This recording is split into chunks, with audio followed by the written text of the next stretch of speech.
There we go. Hello, everybody. Sarah Budd here. We are talking today with Feroshia Knight, who is the founder of Coach Training World. She's a really amazing trainer for coaches. She's actually the one that trained me. It's a really great experience. I love that place. Hello, Feroshia. Hello, Sarah. How are you doing today? Good. Good. Good.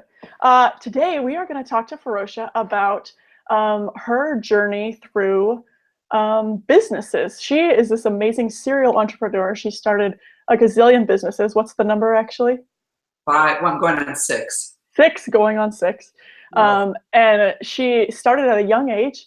And as she progressed through, she's realized things that haven't worked for her and how she wants to adjust it. She wants to do something a little different. And it sounds to me like a fascinating story that I cannot wait to hear. So Feroshia, if you don't mind, will you tell us just kind of how you got started? What was your first business? What did you want to do? And then kind of how you came out of that, what you decided you wanted to do differently and how you were going to approach that. Got it.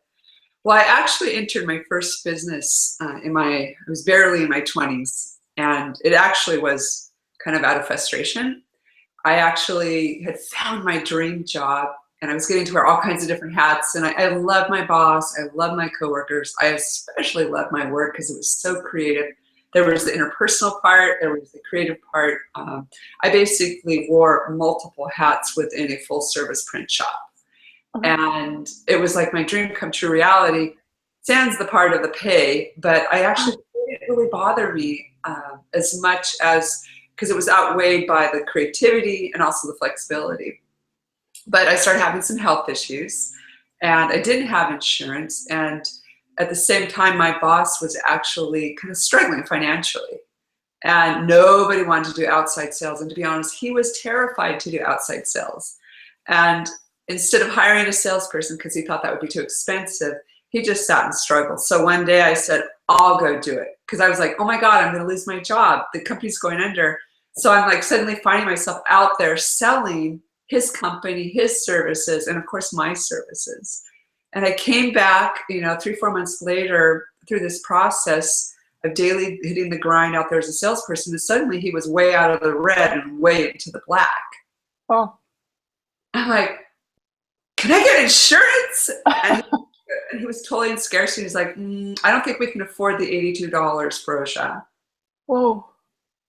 So I got, it's like, first of all, I was crushed. I was angry. And then I was crushed. I was like, how could you not see me? And at the time, I wasn't aware of that. I just knew something didn't feel right. And I got really disgruntled, got very angry. I felt really hurt. And a few weeks later, I found myself quitting. And I, at the same time, asked my brother, could I buy his computer off of him for $1,100? And he gave me a loan for $100 a month to pay off his computer with the purchase from him. And I started my company basically doing what I did at that work, in that work environment. And I actually ended up buying my own printing presses and stuff. And I literally recreated the same job as a business for myself. And it was so awesome. Wow. Yeah. What did you love most about that? Well, what I really loved, let's be honest, freedom, creativity. And I honestly really loved the people part. And I loved, helping people kind of envision what they wanted with their projects, with their future. I felt like they were really, it was about them as much as their business, because I was helping people, create marketing content and reproducing collateral through the print shop. And it was so much about who they were and what the business was about and helping them articulate that message. And at the time, I was doing marketing for them, but what I was really doing is working with kind of their own inner world, their inner growth through this process. And did you buy yourself insurance? Yes, got me. I had to think of it, did I?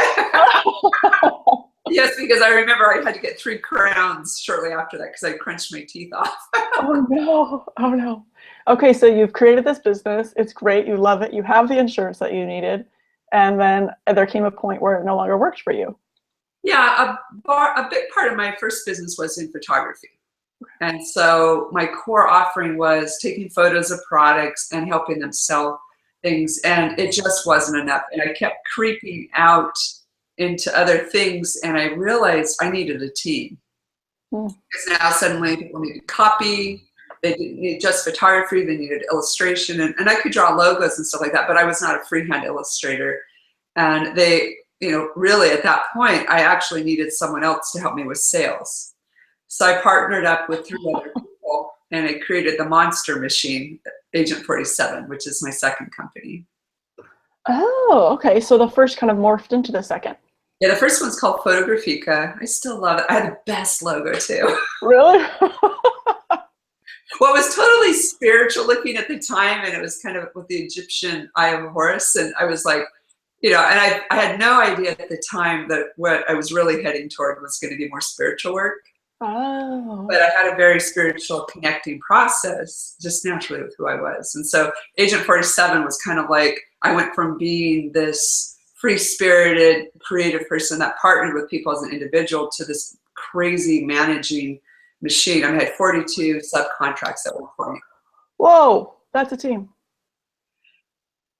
Yes. That's crazy. That's a lot. Okay, so you went from the single, you went to the team. So I'm looking over here because I keep taking notes to figure out the pattern here. You went from your single, working by yourself, and then you worked with a team in Agent 47, and it sounds like the way you describe it, the monster machine, it became a little overwhelming.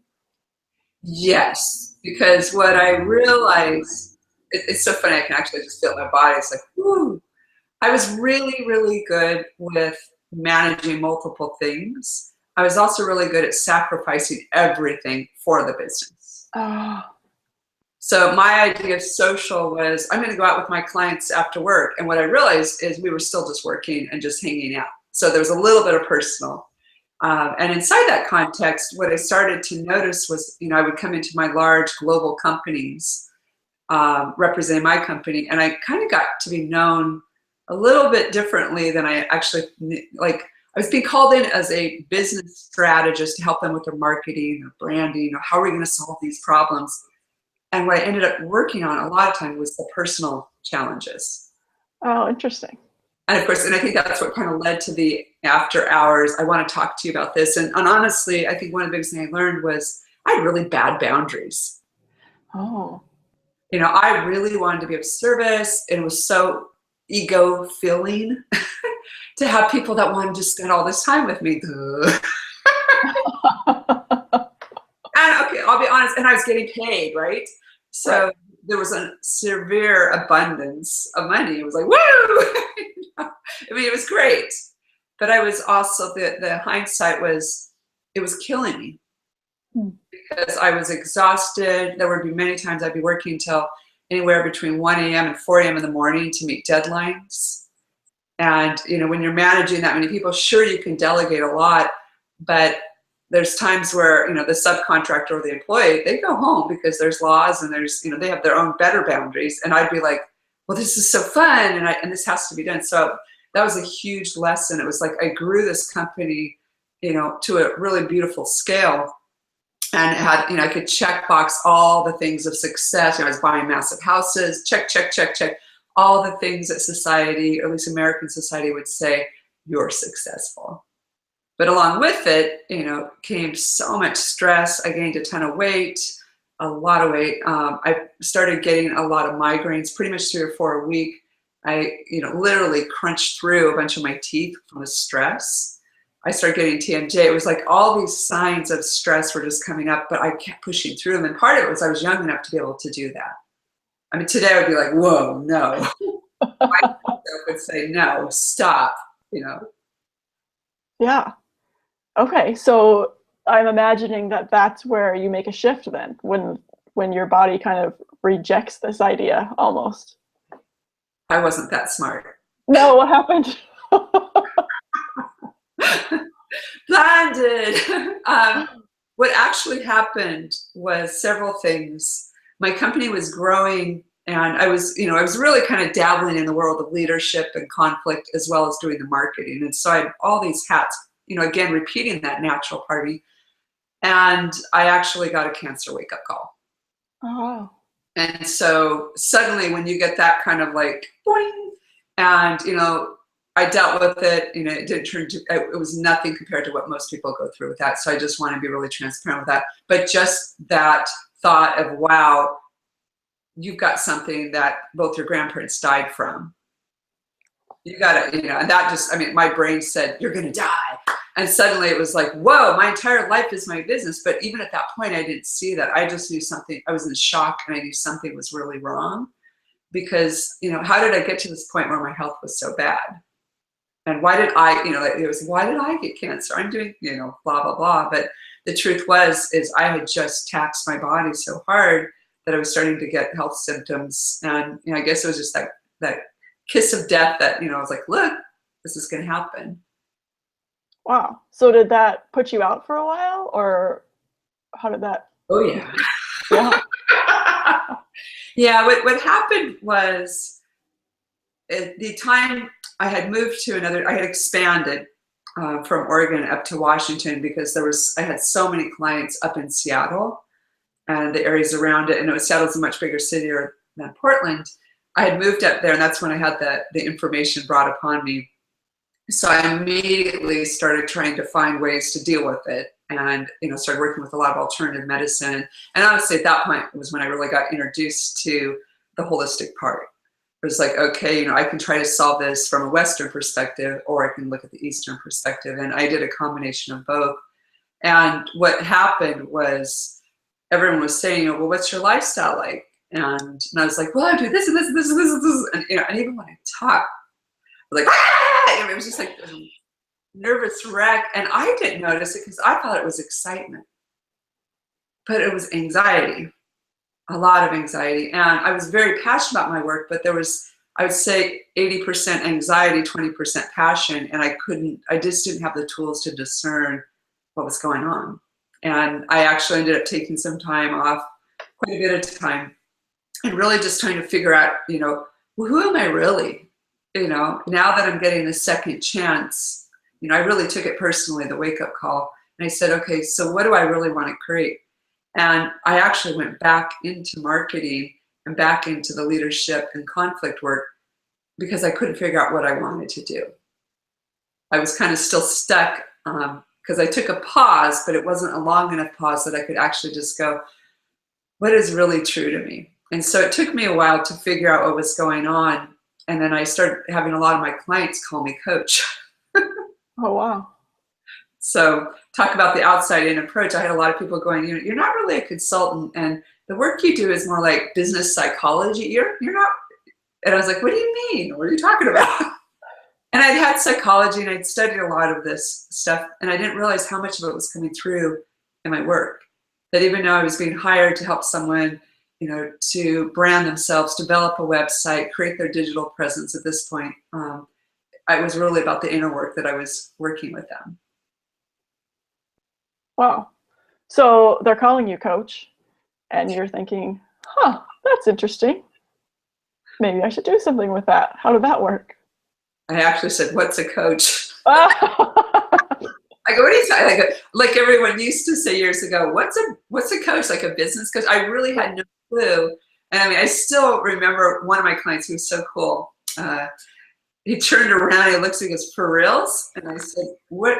I honestly have no idea what you're talking about. He goes, Roche, he goes, you are so inquisitive, and you're such a deep listener, and you put together all the patterns, and you draw things out of me that I didn't even know existed. That's not coach. He goes, that's not consulting. And I go, well, it's a collaboration. My job as your consultant is to help you extract what you need so we can kind of figure out what needs to go out in your brand and into your business to make it successful and work for you. And it was, I was just stunned. I was like, So and that's when I started getting more interested in coaching as a profession, as opposed to maybe I just have these skills. Oh, wow. So do you go out and get trained? Do you study? Do you research? What do you do? I'm experiential. So I immediately started taking a bunch of trainings. Okay. And it was really funny, and I worked with several coaches initially, and that was really the kind of the catalyst. At first I went and tried it out to see what they were doing, and it was fascinating because each person had a very different way of working with me, and so it was hard for me to understand what really coaching was. Like one had almost a very therapy oriented, and I felt really uncomfortable And I now, you know, having studied and worked in the curriculum around this for years, I just know that the trust wasn't there. And she was inviting me to go really, really into places that just didn't feel comfortable. And I had another one that was very advice giving. And I think he probably would have been more of a consultant type. And I really loved working with him because it felt safe. But at the end of the day, I felt really disempowered because sometimes I just couldn't come up with an idea and he would throw it out too fast at me. So, it was interesting. So I got to see a lot of nuances, but in the end, I loved the idea of really helping someone else to see things for themselves. Yeah, that's huge. So you're experiencing all this coaching, you're developing your own pattern of what coaching means. And when does it shift to this is what I'm doing now? Oh, this is the funny part. I'm going to be really, really honest and transparent about this. I did the one thing I preach about all the time. Oh. Oh my gosh. I actually, because I was a little bit tired of marketing and the conflict and the leadership work, and a lot of the leadership work had a coaching element to it for sure. I was so tired of that. I was like, well, and my health had gotten so bad. I was like, I'm going to be a health coach. So I opened the doors to a company called the Good Living Guide. And, you know, because I had also trained to be a personal trainer, I started doing health and wellness coaching, really helping people find their way back to health and to vitality. Wait a minute. You'd also been a personal trainer. Yeah. I said that because I thought if I was a trainer, then I would work out more. Okay, so that's really, now we're on, by my count, we're on 4 or 5 businesses. Well, the trainer part, I studied to be one, and I combined it with the health. Okay. Okay. All right. So I didn't officially put it all together until I became the Good Living Guide. And I loved it. I did group fitness, and we talked about weight. We started coming up with all these really great ways to eat better. And interestingly enough, helping everyone else with their weight and their health and their diet and their fitness and their stress level actually was stressful because I wasn't able to give myself that own attention because it came back to the business. Wow. So that crazy idea in my head of like, well, if I'm helping other people, then I'll naturally want to be that for myself. Well, that didn't come true. Because you're paying it for everyone else. Yeah. Yeah. Mm-hmm. That's why, you know, I'll talk now, like, you know, do something, you know, in your business, not so that it's a way to force yourself. It's the same thing they talk about. Don't get a dog to get off the couch. Realize that if you're a couch potato, the dog is going to be not pulling you off the couch. The poor dog's going to be wondering what the heck. So.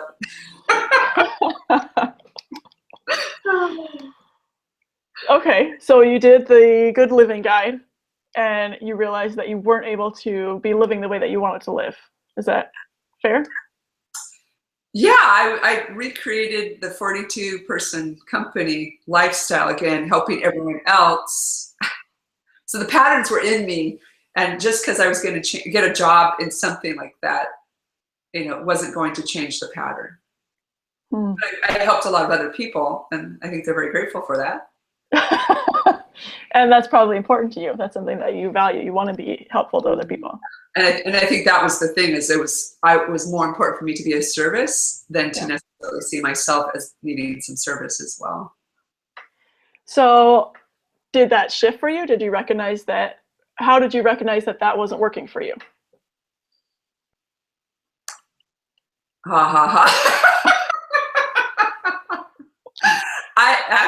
What happened was, as I worked with my corporate clients, because I still stayed connected with the leadership and conflict work and the health, you know, so I had everything from family issues to workplace, career issues. I mean, I had literally all the parts of someone's life. I was dealing with different kinds of coaching relationships.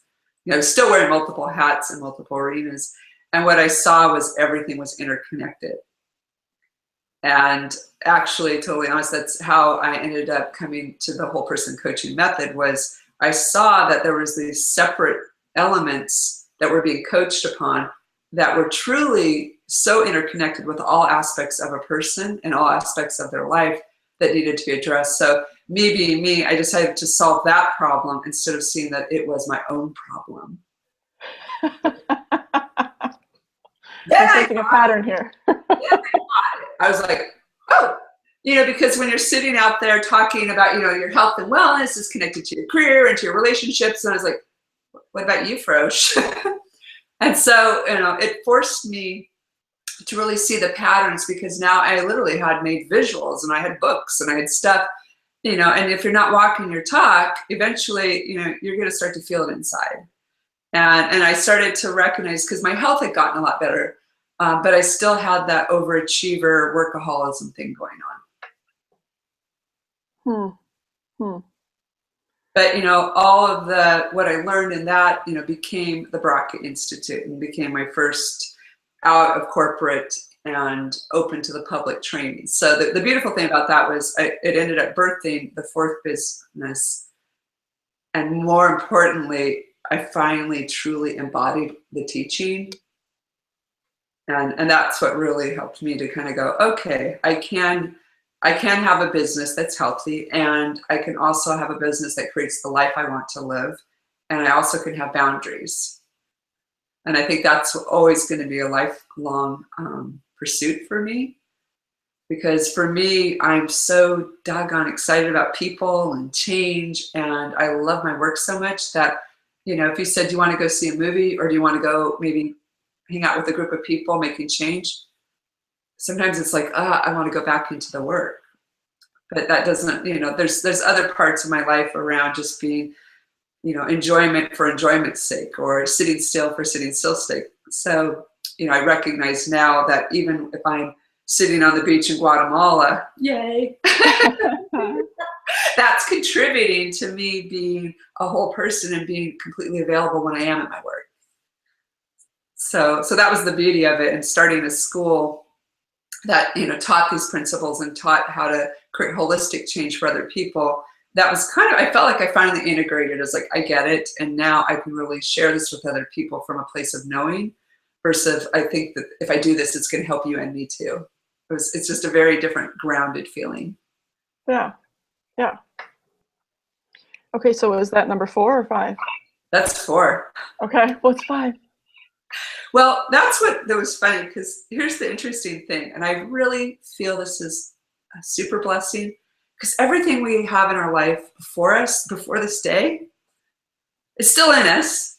We still have the skills. We just have to kind of brush off some of the cobwebs. But because I had such a huge background in technology, in web design, you know, I had teams that before WordPress developed things like that. I mean, you know, I have a really strong understanding of the digital realm. And I realized I was being limited by only being able to train people in a physical classroom space. And of course, you know, this was right before now. I mean, now everything's going online. But right before that, I started going, you know, I think I could bring this out into the world. But I was so doggone picky about, how do I make an online classroom interactive? How do I help the people that are sitting on their computer feel included and stuff like that? So I got really fascinated about that. And I decided actually to create 2 companies, keep Baraka, and create a second one called Coach Training World, where it was the global. And I also liked Coach Training World because it was CTW, Change the World. And it also had kind of now I'm going to connect out to the world with this work. And so I actually created a separate company, and I was going to keep them separate.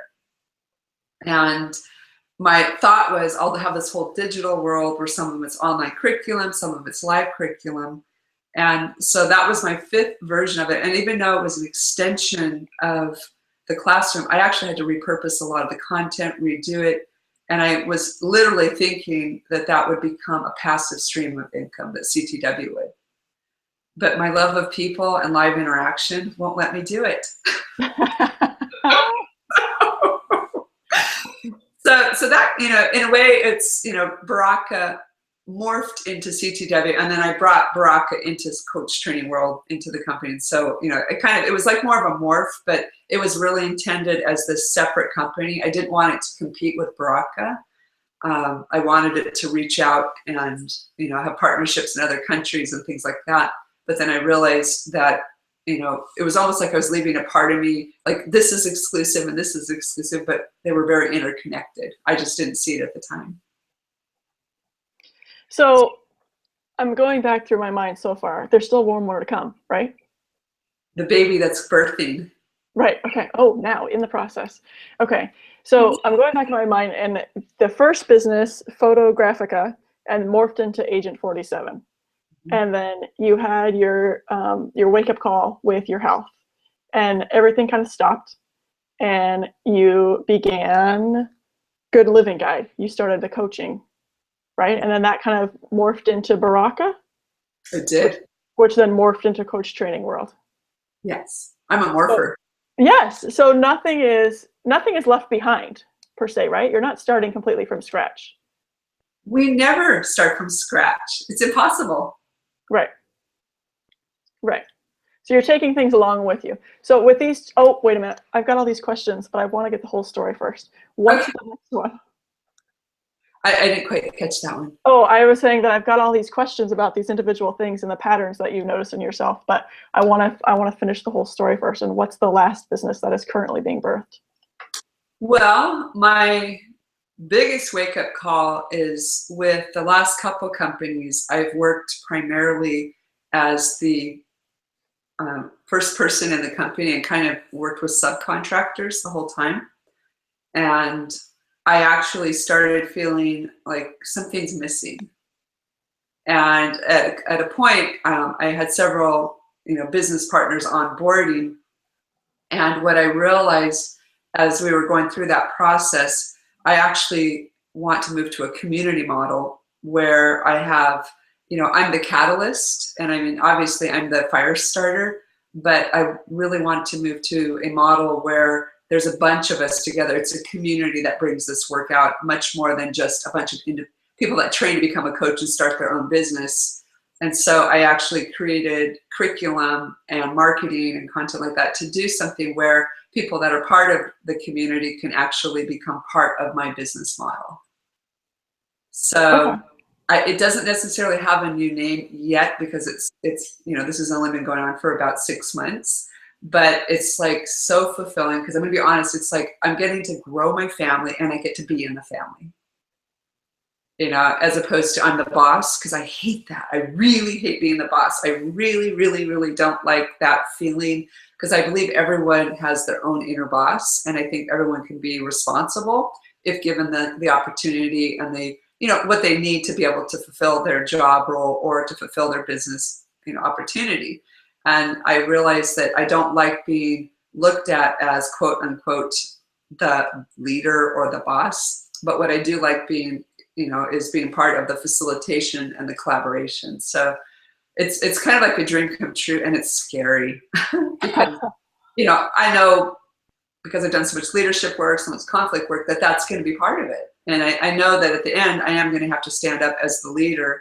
So I'm putting myself in the deepest, scariest spot I could think of in terms of being at the center of the relationship of a really large network. And I just feel like I'm with the right people, and we always have the most amazing people come to our community, you be one of them. So I'm just like, oh my God, I'm almost ready to cry. It's like, I am crying. My family and, of like-hearted people. We're not like-minded, God, no way.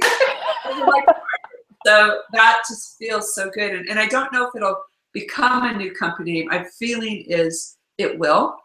A new name will come up out of it, because I don't think Coach Training World really speaks to it, because the work that, I think myself and the collective really wants to do is we want to make a difference in the world.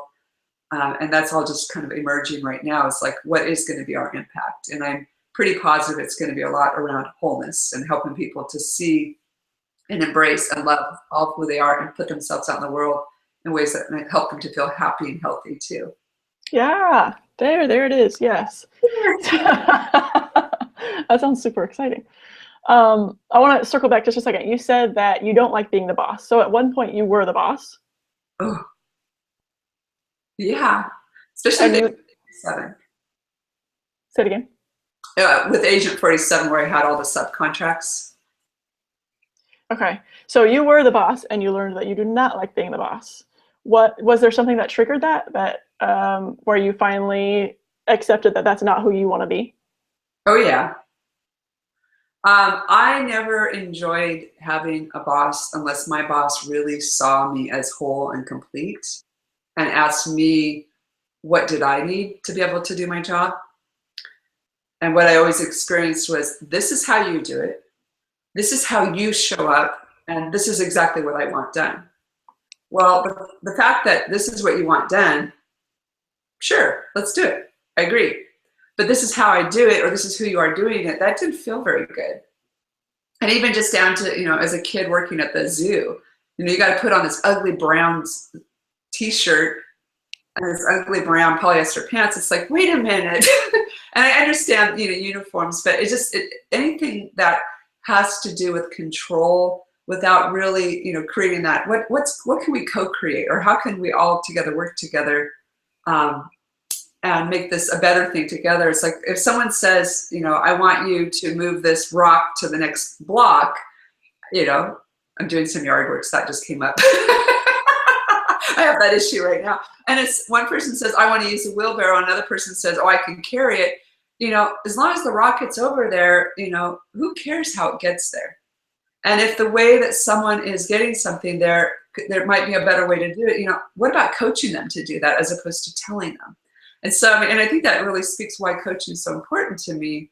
But, as the boss at Agent 47, because I was managing so many people and I didn't have the skills, I was telling people, it's like, okay, this is how you do this and this. And then, of course, I'd see them turn around and do it differently. And then I'd be like, man, they didn't even listen to me. And it's like, and then I would watch and I'm like, they're doing it better than I said.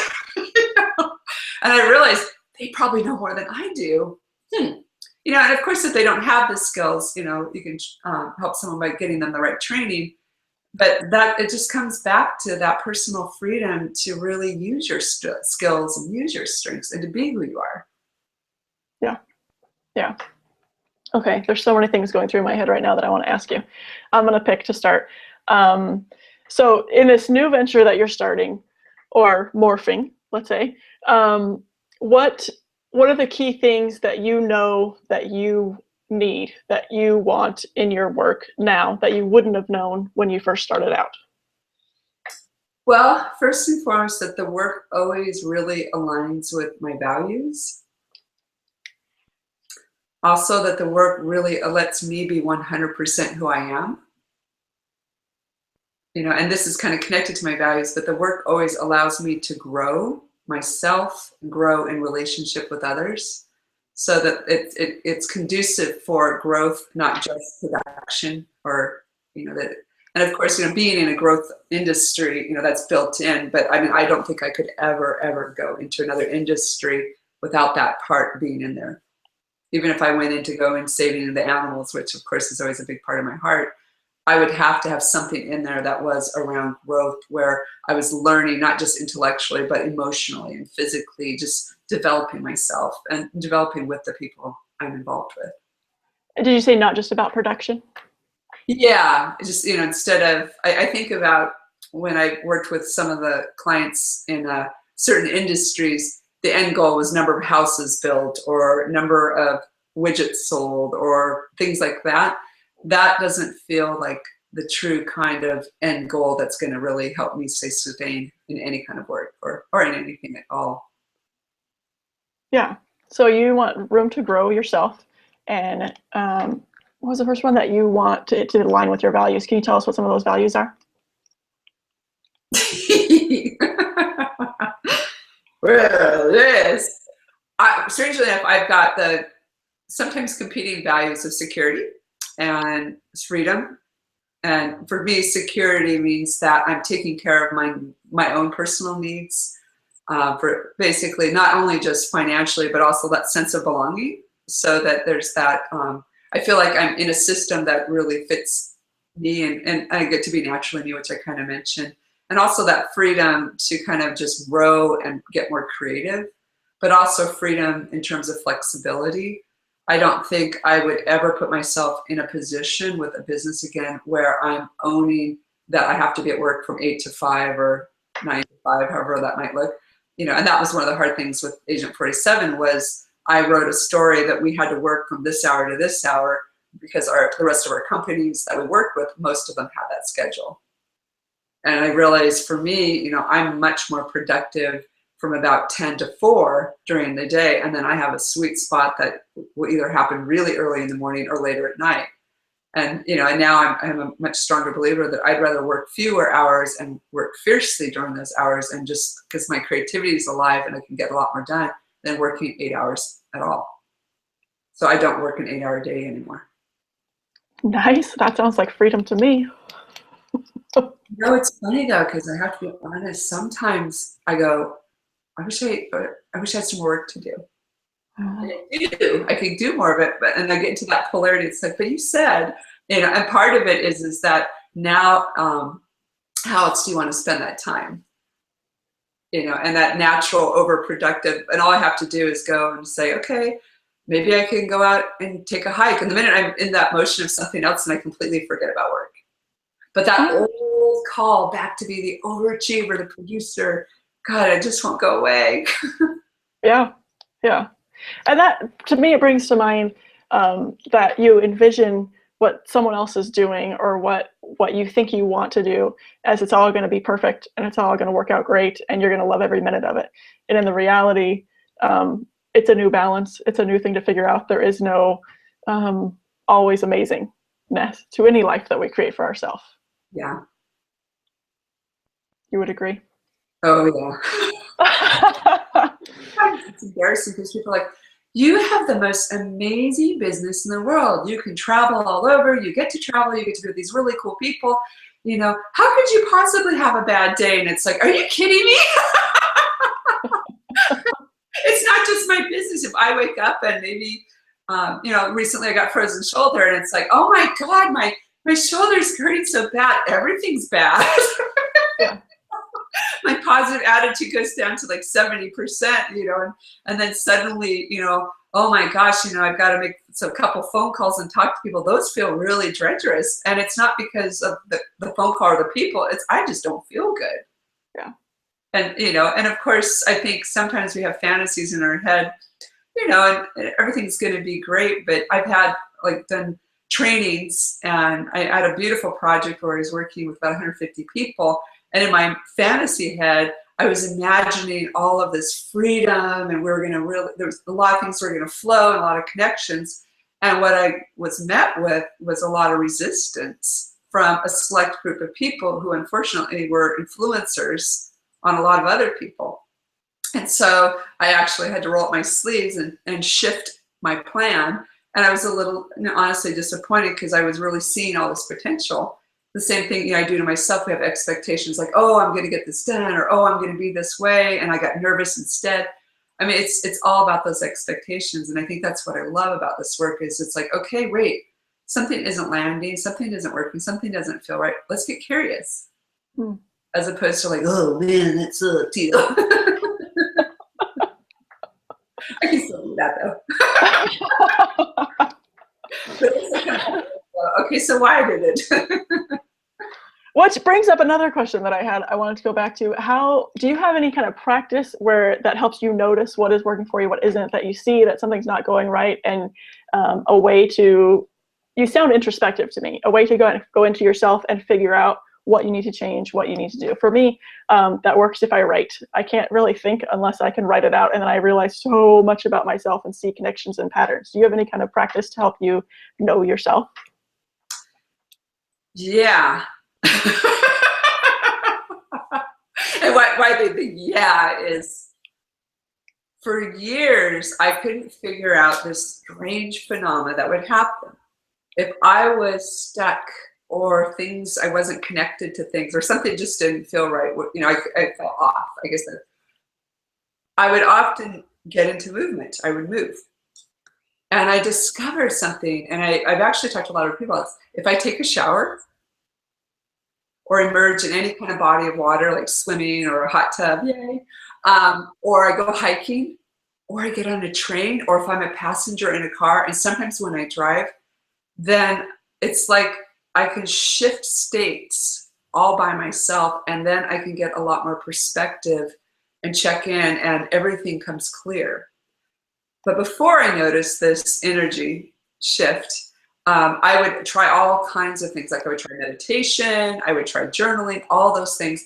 But for me, it really just works to just change my physiology. And some of it was temperature. I mean, I think it was the hot water and the water, but there's something about movement. And I mean, and I used to laugh because when I am writing, like if I'm writing a book or curriculum and I get stuck, I used to get up and go down to the fridge. Now I get up, take the dog out, and I go for a walk. And I used to think that walk is a waste of time. You don't have time to take a 20-minute break. Oh my God, that story. And then I'm like, but wait a minute, that 20 minutes, you solved all those problems that you're going to sit for the next 2 hours and try to figure out. See, my dog walker. Well, that's hilarious. Sorry. No, that's fine. We love seeing dogs. Okay. Okay, so I wanted to go back to another thing that you said. You mentioned, we were talking about how you morph businesses and you don't leave anything behind. And you said, no, we never do. And I think that's so true. With a lot of people that I talk to, we feel like we're all over the place because we did this and now we're doing this and now we're doing this and we can't just stick with something. And it sounds like in your experience, that movement has helped you define who you are, what you want to leave with the world. Would you say that's true? I would say it's absolutely true. And it's interesting because I know people who can completely jump tracks into what seem like absolutely brand new careers.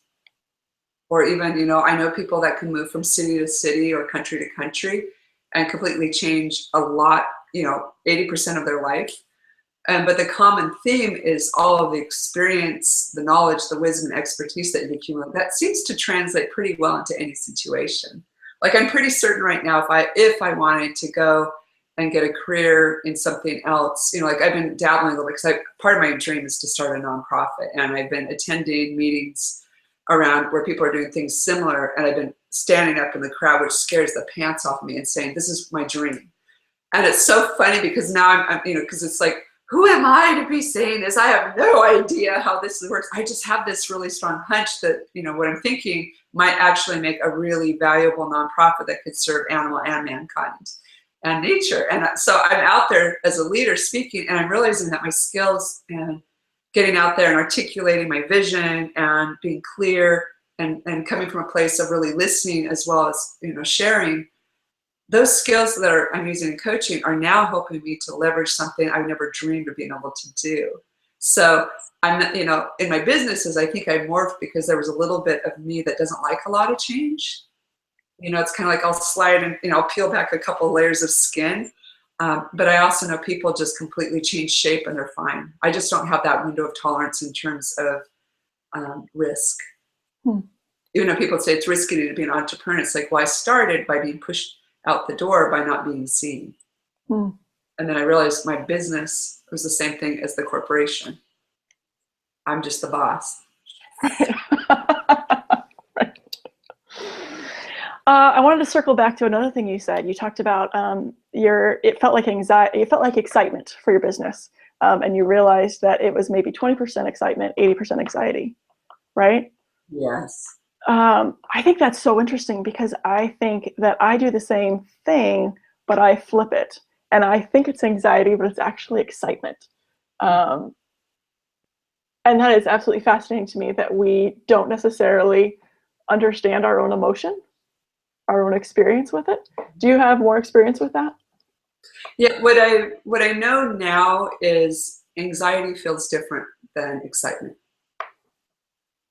And so a lot of it is based in a somatic practice of really, like right now, if I just sit still, I can feel like in my arms and my hands, because like my frozen shoulder thing is active, I can feel pain. But this is going to sound maybe a little weird, but the pain's only kind of going in the hands. I don't feel it out here. Okay. I haven't left my body. I can just feel the pain in here. So I know that this is truly a pain in my body. When I feel anxious, I feel like I'm up here. When I feel passionate, I feel like the energy is more heart or gut.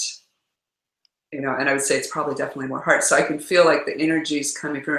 So a matter of just sitting still and just going, okay, you know, like right now I have no sensation in my head at all. And you probably can notice it from the tone of my voice, you know, it probably sounds different. But if I'm really anxious, then my voice will go up. So that's another way is I notice like my tone will change. But it's this weird sensation of like I'm floating, like I'm not in my body. And what's happening is because of my nervous system, I'm disassociating.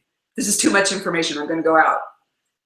You know, so my body feels safe, but what's really happening is I'm disassociating.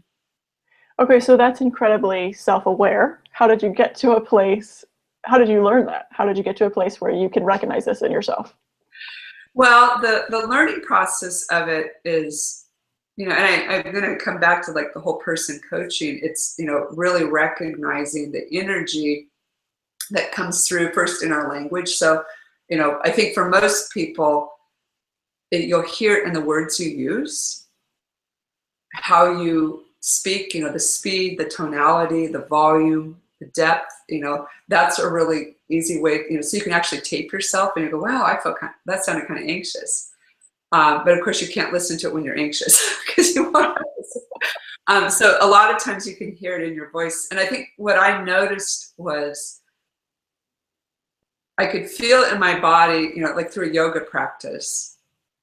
Once I got out of the worry, am I doing the yoga right? Am I, you know, and so I have to attribute some of my most awesome teachers were people that weren't teachers at all. They were just like, let's just sit still and what do you notice? You know, and we would talk very somatically. And I think that's probably how I figured it out was I just got really quiet in my head. And actually I didn't do it through meditation. I know meditation works for a lot of people, but I actually do it better through moving meditation. So you know, it's funny because I'm stumbling to answer that because there's many ways that I think we can get there. But for me, it was just really calming that busy brain down. It's like, wow, I have a toenail. It feels a little weird. Or wow, I can feel the pebble, which is another thing. Like a lot of people will do a walking practice and just notice what you feel, the temperature, the rock, and what you're, a lot of people are like, why am I doing this? And it's like, well, actually what you're getting connected to is your body. And there's so much information in our bodies. And when we can feel things in our body, that can also be information about our feeling states and also what's going on as a whole. You know, and I think we all know it. Like when you meet someone and you get really nervous, you know that feeling. Like if you've written up an expectation, like maybe on a date or you're going to go meet someone for a job interview, you know, recognize what that feeling feels like and going, is that the same feeling or is this a different feeling? I'm problem solving here. No, as you're talking, I'm thinking about coaching, and that in my own experience in training and talking with other coaches, that frequently they serve as that sounding board for me. Oh, your voice really changed there. It seems like maybe you're more anxious about this than you realize. And what a valuable resource that is just in with a coach. Yes, these are coaching tools. Awesome. Okay, so I heard a potential seventh business in your talking. You did? Oh dear. The nonprofit, right? With the dog, with the animals and the people. Yeah, yeah.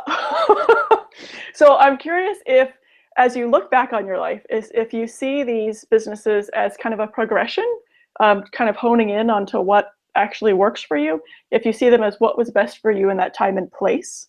Yeah, let's stop there for now.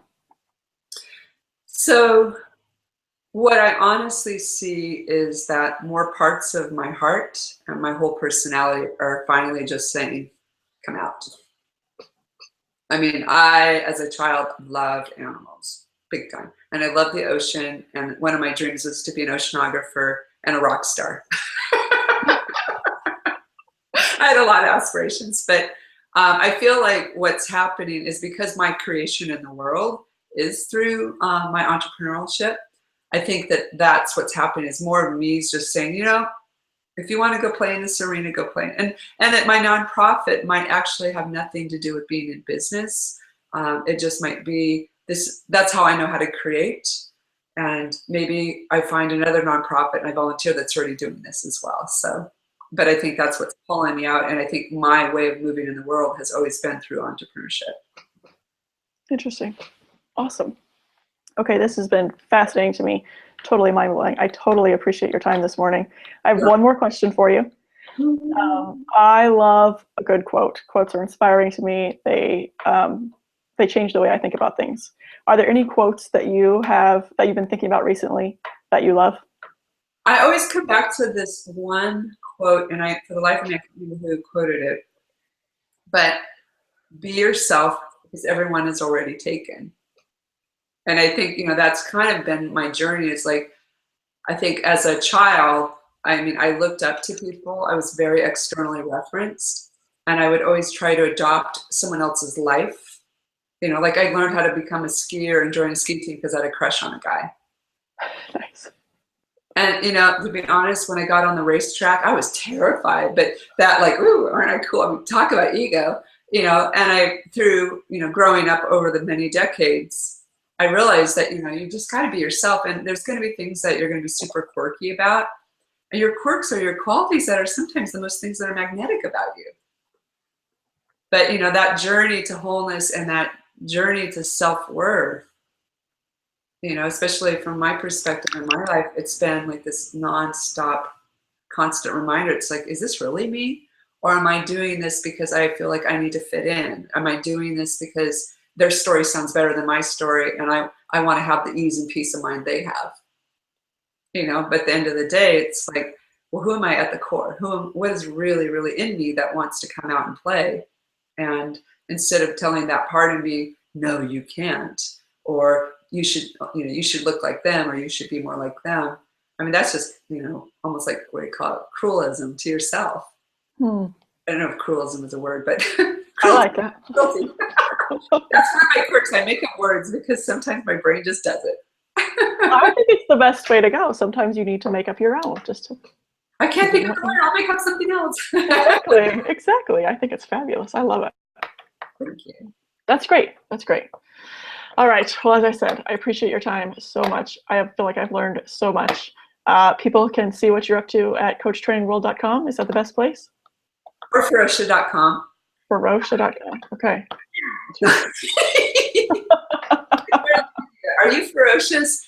Yes. I think I am.